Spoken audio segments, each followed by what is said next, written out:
Hola, my name is Claudia Duran. I am the writer and director of DESCALZA en Tijuana, and I am here to answer a few questions that I received regarding the piece.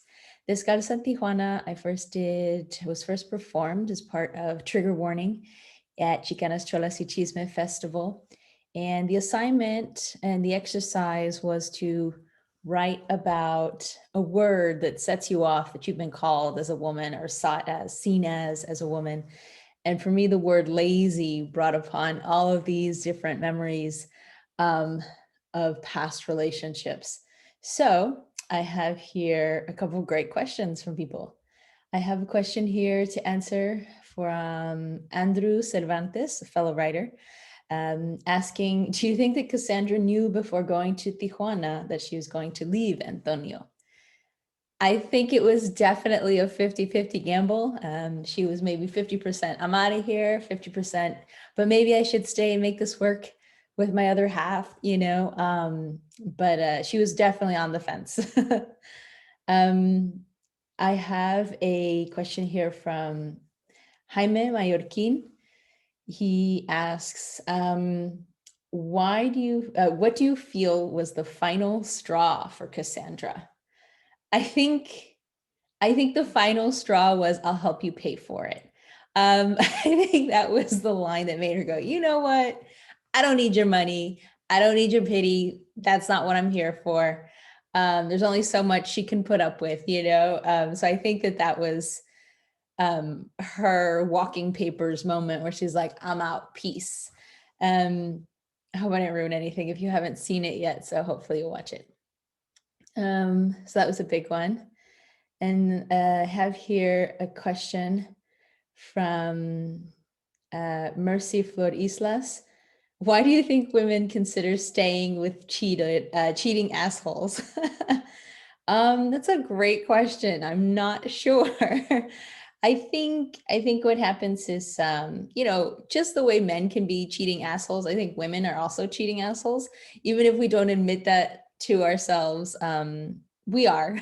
So I think that even if it's maybe not a physical cheating the way he did, there's also, emotional cheating that we do a lot of. And I think that's why we forgive a lot as women. We forgive, oh, well, it didn't matter. Perfect example we have here, Diego Rivera and Frida Kahlo. So I think things like that happen. Sometimes we go, oh, I can forgive that because he's got a great job. He has all his teeth. He drives a nice car. He's good to animals. I don't know, whatever it might be that women convince themselves of. Um, and then also now, in this day and age, we have people who are, have open relationships or are polyamorous. So the idea of two human beings staying together for 40 or 50 years is like, that is crazy. There's more to life. There's so much more to me as a person. So, we explore what attracts, the human attraction. And I like to explore that a lot in my writing. Um, there's a a great question from Carlos Estrada. He asks, for a second there, it seemed like they're going to patch it up and stay together. Then the conversation takes, switches gears, and they both seem to break up at the end. Did they both know what their relationship was over before the fight, or did they realize it as the play unfolded? I think I think it's unfolding. I think it's unfolding. The two are discovering.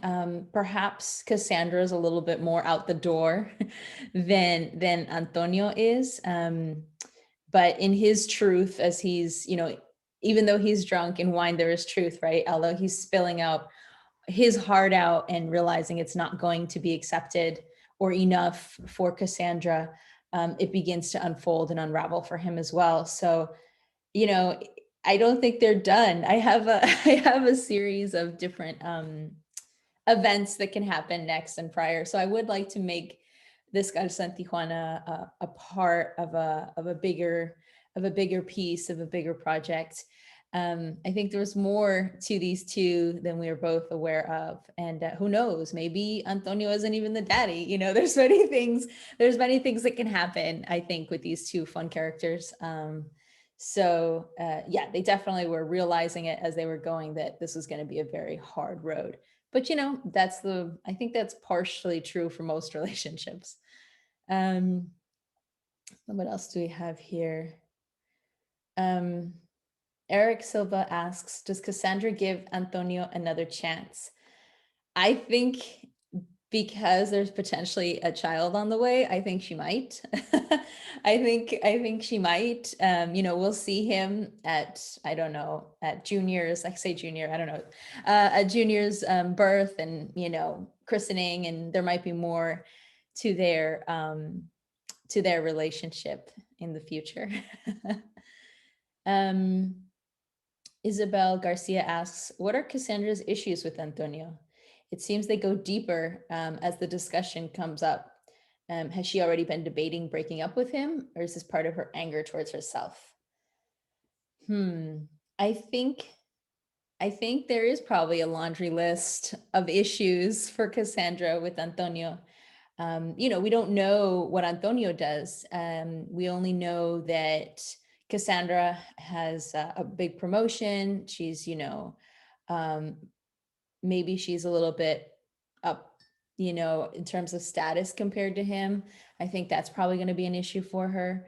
I think also, you know, the fact that maybe he doesn't think or dream big enough, you know, that could be a big thing too.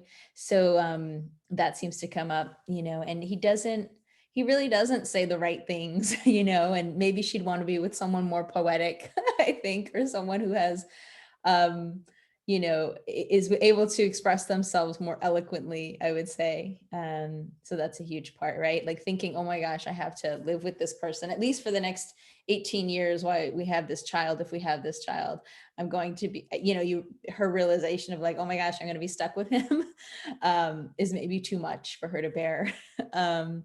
So there's that as well. Let me see here. Moises Rodriguez asks, whose heart will hurt more when they sober up, Antonio or Cassandra? Poor Antonio. I think Antonio will more. I think even though he's limited in many ways, Cassandra means a lot to him, more so than I think Antonio means to Cassandra. But I don't know, you know, there's more to discover with these two characters. You know, I was definitely inspired by past arguments that I've had with relationships, as well as male friends and debates that I've had. So yeah, so hopefully there's more to come for DESCALZA en Tijuana and for Antonio and Cassandra. I definitely, for Tony and Sandy, I definitely like to explore, you know, the moments before and also the moments after. There's a great exercise that as an actor you do when you're starting out and really studying theater and studying acting. It's called Before the Door. And I'll never forget that experience because it was such a traumatic experience working through that exercise. And, you know, basically, as an actor, you think about a door and the moments before walking through that door, you know, what's on the other side, what waits for you. So in many ways, since we start with the tapping and slamming of a door, I think in many ways, this was the very beginning of opening up this world, not only for these two characters, but for this particular story, you know, of what happens to them at a hotel, in a motel room in Tijuana. So I hope to write more, and I hope to be able to shoot more and share more with you guys in the future. I hope you guys enjoy the show, and I hope you enjoy the rest of the run. Thank you guys so much for joining me.